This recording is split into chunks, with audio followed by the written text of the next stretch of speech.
शाह महमूद कुरैशी साहब समेत जो पाकिस्तान तहरीक इंसाफ के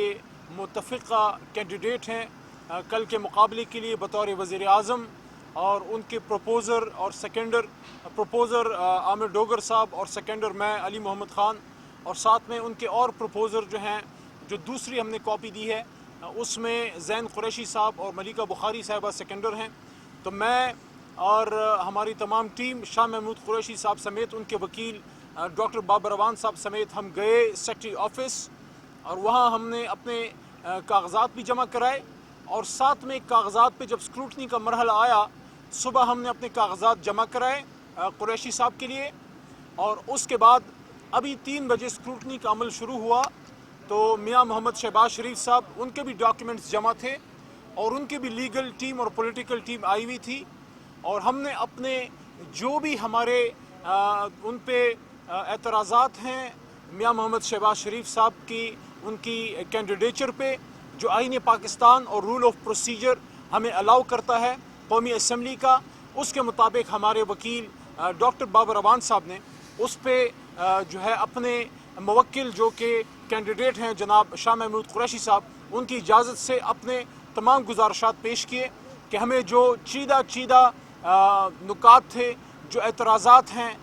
शहबाज शरीफ साहब के कैंडिडेचर पे वो पेश किए। तफसील तो वहाँ हम पेश कर चुके हैं, हमारे आपकी साफ़ी बरादरी के हमारे भाई बहनें भी मौजूद थी, लेकिन चंद चीदा नुकात मैं सामने रख देता हूँ कि सबसे बड़ा एतराज़ जो हमारे वकील डॉक्टर बाबर रवान साहब ने वहाँ पेश किया वो ये था कि मियाँ साहब जो हैं शहबाज साहब वो इस वक्त बहुत से करप्शन केसेस में उन पे चार्जेस हैं और काफ़ी एडवांस स्टेजेस पे वो चार्जेस पहुंच चुके हैं, और मियाँ साहब जो हैं अपोजिशन लीडर साबिका मियाँ शहबाज शरीफ साहब वो इस वक्त बेल पे हैं। तो ये बहुत बड़ा एक अलमिया है कि पाकिस्तान का वज़ीर आज़म जो है, जो बहुत बड़ा एक मुक़द्दस एक पोस्ट है पाकिस्तान की, चीफ़ एग्जीक्यूटिव, जो पूरी दुनिया में जाना माना जाता है, जिससे पाकिस्तान की पहचान होती है, उस पे हमारा शहबाज साहब से पर्सनल हमारी कोई ज़ाती लड़ाई नहीं है। लेकिन अगर मेरे मुल्क के वज़ीर आज़म के पोस्ट पे एक ऐसा पाकिस्तानी हमारा भाई मोहतरम आता है जिस पे करप्शन के बहुत संगीन इल्ज़ामात हैं और जो नायब में केसेस हैं और जो काफ़ी एडवांस्ड इंडाइटमेंट स्टेज तक पहुंच चुके हैं, तो क्या ऐसे कैंडिडेट को इजाज़त होनी चाहिए? क्या इससे पाकिस्तान की इज़्ज़त बढ़ेगी या कम होगी? नंबर 1। नंबर 2, कुछ ओथ भी पड़ा जो एक मेंबर नेशनल असम्बली का ओथ होता है,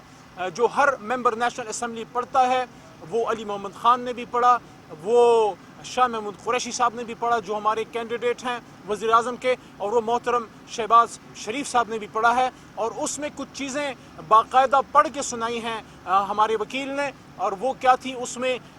वफादारी है मुल्क के साथ, सॉवरेंटी पे कोई जो है पाकिस्तान की इस्तेहकाम पे बहबूदी पे कोई कॉम्प्रोमाइज़ नहीं। तो जो चीज़ें कल सामने आई, जो ख़त सामने आया, जो कल जनाब वज़ीर आज़म साहब ने इंतहाई मोहतरम चंद शख्सियात को कानूनी तौर पे डी क्लासीफाई महदूद तौर पे करके भेजा, जिसमें स्पीकर नेशनल असम्बली, जिसमें चेयरमैन सेनेट या चीफ जस्टिस ऑफ पाकिस्तान मोहतरम, और उसके साथ साथ पहले भी कुछ मुक़्तदर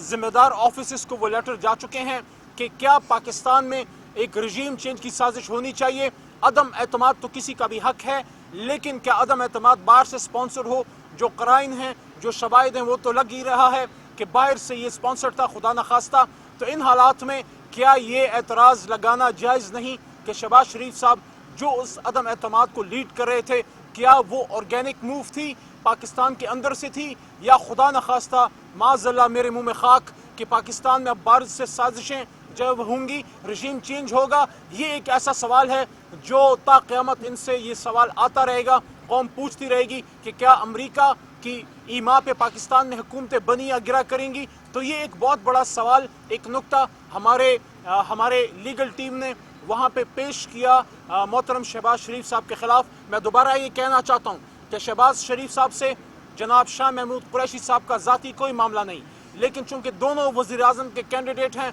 तो उन्होंने जो उनको एतराज़ात मुनासिब लगे हैं उन्होंने उसकी बाकायदा इजाज़त दी है कि आप ये एतराज़ात उठाएँ। और उसके साथ साथ तीसरा नुक्ता ये है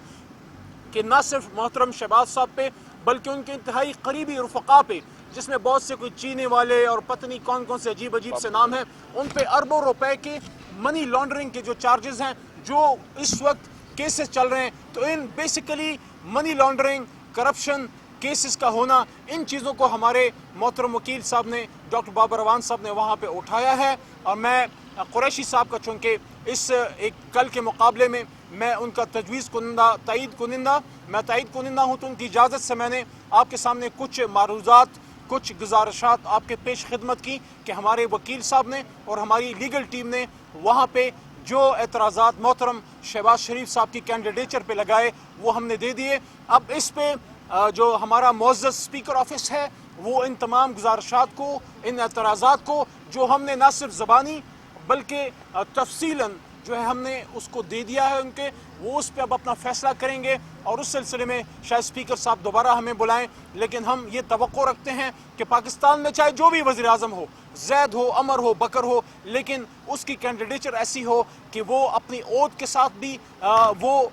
لائلٹی ہو، اس کی عہد پہ پورا اترتا ہو، اور ساتھ ساتھ جو لوازمات ہیں اس پہ کوئی کرپشن کے چارجز نہ ہو، اس پہ منی لانڈرنگ کے چارجز نہ ہو۔ تو یہ ہمارے سب سے زیادہ جو مین پوائنٹ ہمارا آج تھا محترم شہباز شریف صاحب کے خلاف، وہ یہ تھا کہ کرپشن کے چارجز ہیں اور وہ بیل پہ ہیں، عدالتوں سے ضمانت پہ ہیں، تو کیا ضمانت پہ رہا ہونے والا شخص جس کا کیس چل رہا ہے، کیا اس کو پاکستان کا وزیر اعظم ہونا چاہیے جس پہ کرپشن کے بہت سے چارجز ہیں؟ اس کے علاوہ اگر آپ کو کچھ سوال ہو تو میں حاضر ہوں جی۔ شکریہ جی۔